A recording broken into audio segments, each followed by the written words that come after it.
다음 소식입니다. 김건희 특검이 김건희 씨의 도이치모터스 주가 조작 의혹 등 사건의 대법원 선고 연기를 신청했습니다.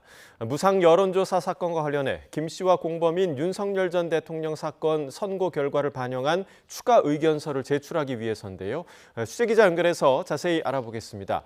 이준엽 기자, 특검의 연기 신청 왜 이루어진 겁니까? 네, 한마디로 어제 유죄가 선고된 윤석열 전 대통령의 여론조사 무상수수 의혹 1심 판결을 그만큼 중요하게 보고 있기 때문으로 보입니다. 특검은 해당 판결 내용을 반영한 추가 의견서 제출을 위해 선고기일 연기 신청서를 대법에 냈다고 밝혔는데요. 앞서 어제 법원은 윤 전 대통령의 정치자금법 위반 혐의에 대해 징역 2년과 추징금 1,396만 3,600원을 선고했습니다.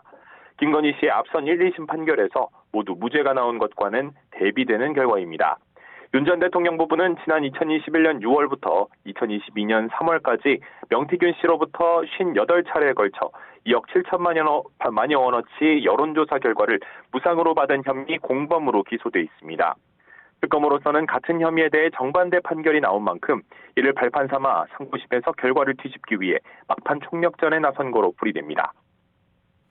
네, 같은 사안에 대한 부부에 대한 판단이 어제 극명하게 엇갈렸네요. 네, 기존 김건희 씨 사건 1, 2심 재판부들은 명 씨가 윤 전 대통령 부부만을 위해 여론조사를 한 게 아니고 사전 계약이나 지시도 없었다고 봤습니다.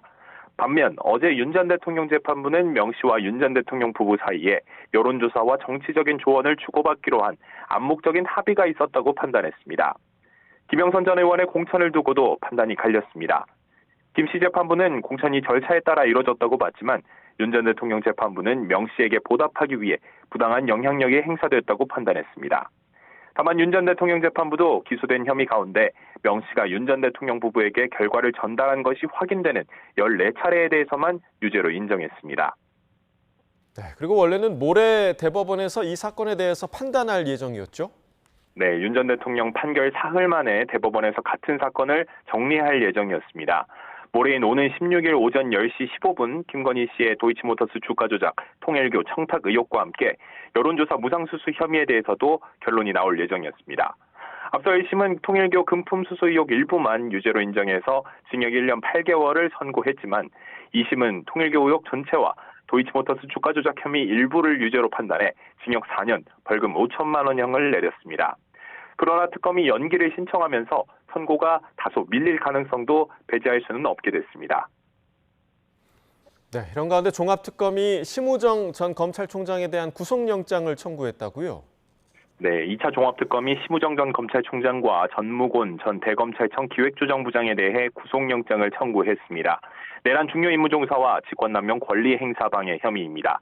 심 전 총장은 12.3 비상계엄이 선포된 뒤 박성재 전 법무부 장관의 지시로 계엄사령관이 지정한 사건 수사를 맡는 계엄사 합동수사본부에 검사를 파견하는 방안을 검토한 혐의를 받습니다.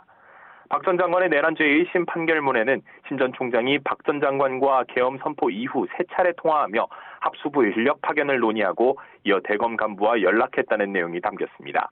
지금까지 사회부에서 전해드렸습니다.